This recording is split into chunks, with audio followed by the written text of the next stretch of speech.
The morning sun cast a golden glow over the city skyline as Eleanor Bennett stepped out of her sleek black sedan, her heels clicking against the pavement. To the casual observer, she was just another professional navigating the bustling streets of downtown. But Eleanor was far from ordinary. At 38, she was the youngest CEO of one of the largest banking conglomerates in the country, a self-made millionaire who had shattered glass ceilings and rewritten the rules of the game. Today, however, she wasn't here as the powerful executive. Today, she was incognito. Dressed in a simple blouse, slacks, and a nondescript blazer, Eleanor had deliberately toned down her appearance. Her usual designer wardrobe and signature pearls were replaced with thrift store finds, and her hair, typically styled to perfection, was pulled back into a loose bun. She carried a plain tote bag instead of her custom leather briefcase. The transformation was complete. Eleanor Bennett, the titan of finance, was now Eleanor Brown, an ordinary woman looking to open a bank account.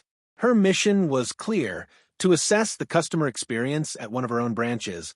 Over the past few months, whispers of discontent had reached her ears, reports of rude staff, long wait times, and allegations of discriminatory practices, particularly toward minority customers.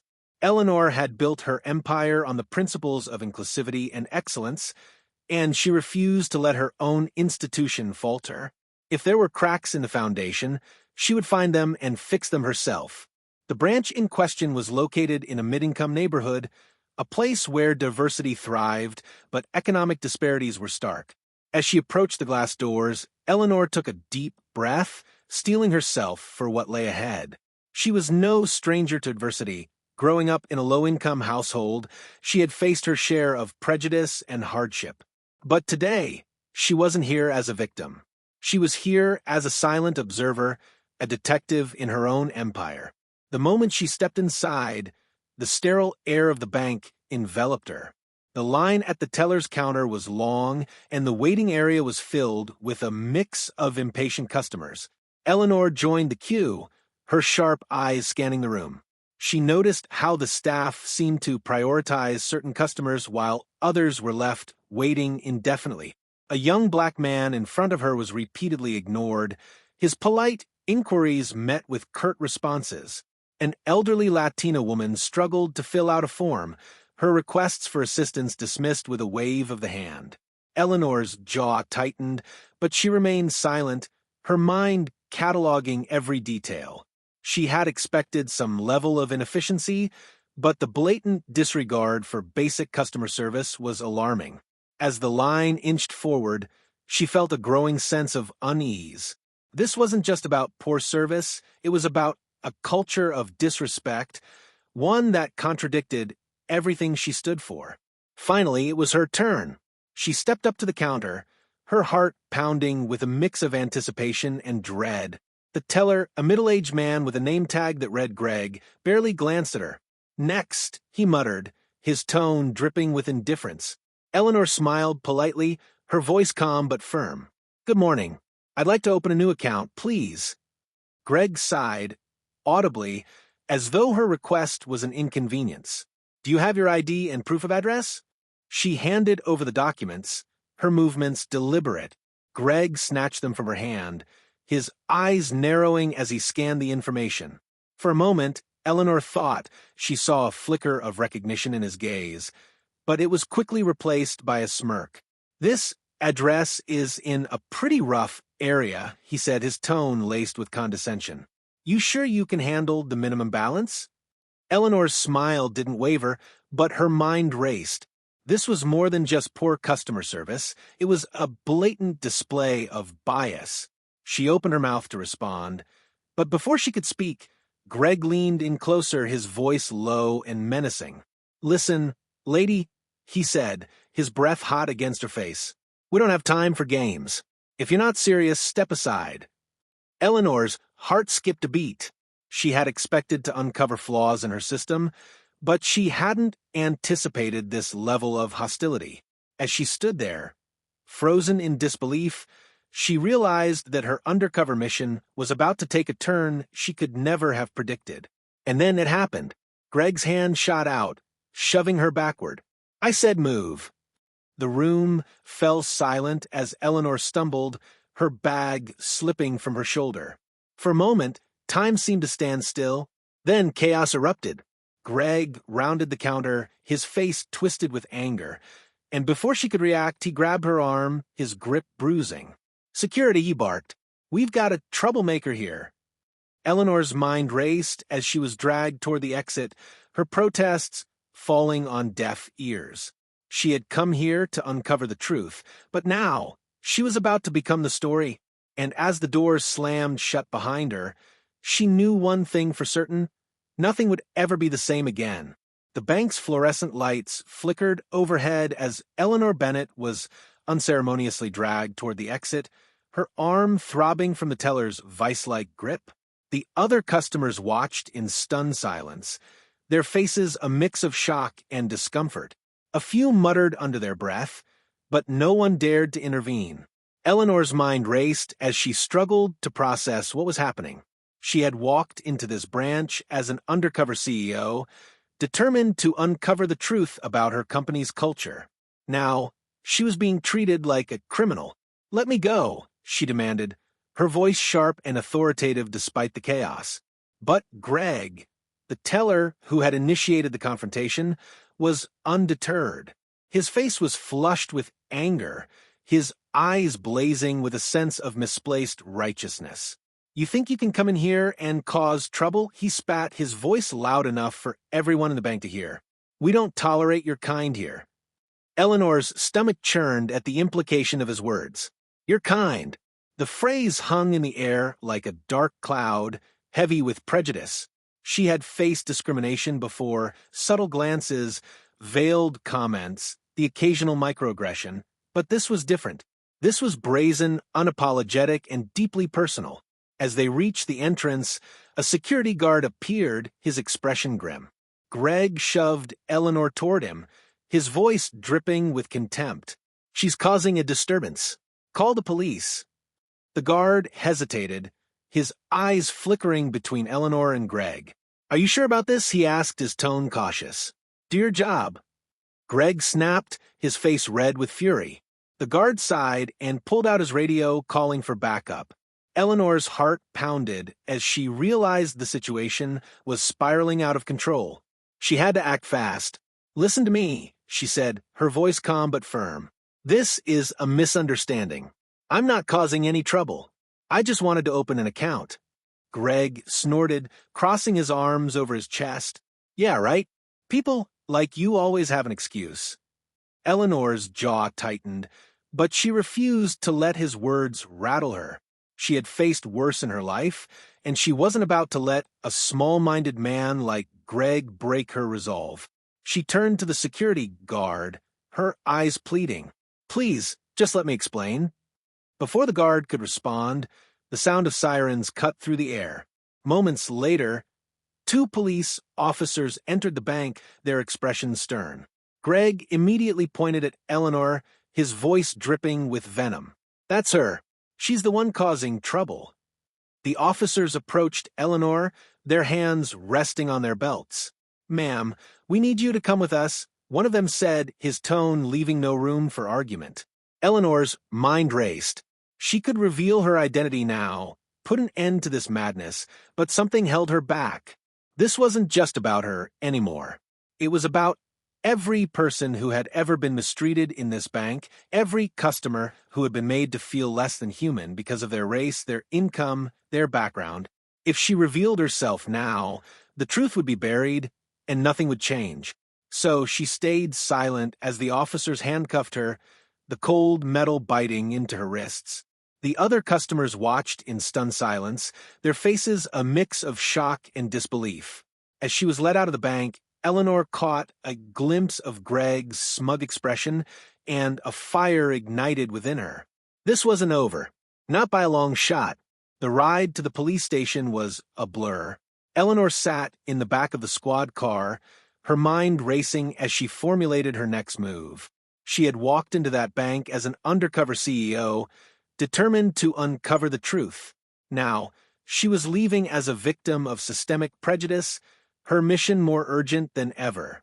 As the car pulled into the station, Eleanor took a deep, breath, steeling herself for what was to come. The battle had just begun, and she was ready to fight. The fluorescent lights of the police station buzzed faintly, casting a harsh glow over the sterile, impersonal room. Eleanor Bennett sat on a cold metal bench, her hands still cuffed, her mind racing. The officers had deposited her here with little explanation, leaving her to stew in the silence.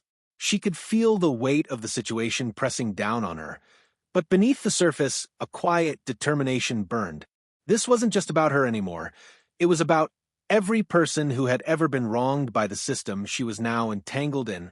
Across the room, a young officer shuffled paperwork, occasionally glancing at her with a mix of curiosity and indifference. Eleanor straightened her posture, her gaze steady. She had spent years building her empire, navigating boardrooms, and negotiating deals with some of the most powerful people in the world. She wasn't about to let a small-town police station intimidate her. "Excuse me," she said, her voice calm but firm. The officer looked up, startled by her directness. "I'd like to make a phone call." The officer hesitated, then shrugged. "Fine, but make it quick." He handed her a phone, and Eleanor dialed a number she knew by heart. The line rang twice before a familiar voice answered. "Eleanor, is everything okay?" It was Marcus, her chief of staff, and one of the few people who knew about her undercover mission. Relief flooded her veins at the sound of his voice. "Marcus, I need you to listen carefully. I'm at the downtown precinct. I've been arrested." There was a beat of stunned silence on the other end. "Arrested? What happened?" "Long story," Eleanor said, her eyes darting to the officer, who was now watching her with narrowed eyes. "But I need you to get down here with my identification and proof of ownership for the bank. It's time to end this charade." Marcus didn't ask questions. "I'm on my way." As she hung up, Eleanor felt a surge of resolve. The game was about to change. She handed the phone back to the officer, who raised an eyebrow. "Everything sorted?" "You could say that," Eleanor replied, a faint smile playing on her lips. 20 minutes later, the station doors burst open, and Marcus strode in, his tailored suit and commanding presence immediately drawing attention. He carried a sleek leather briefcase and moved with the confidence of someone who knew how to get things done. Behind him trailed two attorneys, their expressions sharp and focused. The officer at the desk stood up, his demeanor shifting from indifference to unease. "Can I help you?" Marcus ignored him, his eyes locking onto Eleanor. He crossed the room in a few quick strides, his voice low but urgent. "Are you okay?" "I'm fine," Eleanor said, standing to meet him. "But we need to move quickly." Marcus nodded and turned to the officers who were now gathering around, their confusion evident. "My name is Marcus Whitaker, Chief of Staff to Eleanor Bennett, CEO of Bennett Financial Group. This woman," he said, gesturing to Eleanor, "is your prisoner. She's also the owner of the bank where this alleged incident occurred." The room fell silent. The officers exchanged uneasy glances, their bravado crumbling under the weight of the revelation. One of them stepped forward, his voice hesitant. "Wait, you're saying she's—" "The CEO," Marcus interrupted, his tone leaving no room for doubt. "And unless you want this to turn into a very public scandal, I suggest you uncuff her immediately." The officers scrambled to comply, their hands trembling as they fumbled with the keys. Eleanor rubbed her wrists, her expression calm but her eyes blazing with intensity. She turned to the officer who had arrested her, her voice steady but laced with authority. "I want the names of everyone involved in this incident, and I want them now." The officer stammered, his face pale. "Ma'am, I didn't know." "That's the problem," Eleanor said, cutting him off. "You didn't know. And because of that, an innocent person was treated like a criminal. That ends today." As Marcus and the attorneys began discussing next steps, Eleanor took a moment to collect herself. She had walked into that bank as an undercover CEO, determined to uncover the truth. Now, she was leaving as a woman who had been wronged, but was ready to fight back. The revelation of her identity was just the beginning. The real battle, The one for justice, accountability, and change was about to begin, and Eleanor Bennett was ready to lead the charge. The news spread like wildfire. By the time Eleanor Bennett stepped out of the police station, her face was already plastered across every major news outlet. CEO arrested at own bank. The headlines screamed, accompanied by grainy footage of her being led away in handcuffs. Social media erupted with outrage, the incident sparking a national conversation about systemic racism, workplace discrimination, and abuse of power. For Eleanor, however, the fight was just beginning. Back at her corporate office, Eleanor convened an emergency meeting with her executive team. The room was tense, the air thick with anticipation as she took her seat at the head of the table. Her team, seasoned professionals who had weathered countless crises, looked to her with a mix of concern and determination. "Let's start with the facts," Eleanor began, her voice calm but commanding. What happened at the branch was not an isolated incident. It was a symptom of a deeper problem, one that we've been ignoring for far too long. She paused, letting her words sink in. "I went undercover because I wanted to see the truth for myself, and what I found was unacceptable. Our employees are treating customers and each other with a level of disrespect that goes against everything this company stands for. That ends today." Marcus, her chief of staff, leaned forward, his expression grim.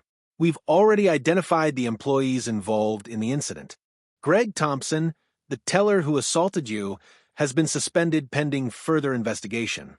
The branch manager has also been placed on leave." Eleanor nodded, her mind racing.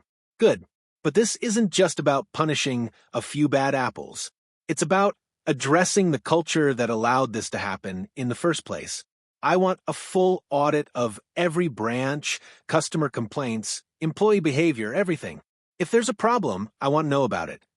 The room buzzed with activity as her team sprang into action. Over the next few days, the scope of the issue became painfully clear. Reports flooded in from branches across the country, detailing instances of discrimination, harassment, and poor customer service. Eleanor spent long hours reviewing the findings, her heart heavy but her resolve unwavering. Meanwhile, Greg Thompson sat at home, his world unraveling. The suspension had been a shock, but the real blow came when he saw the news.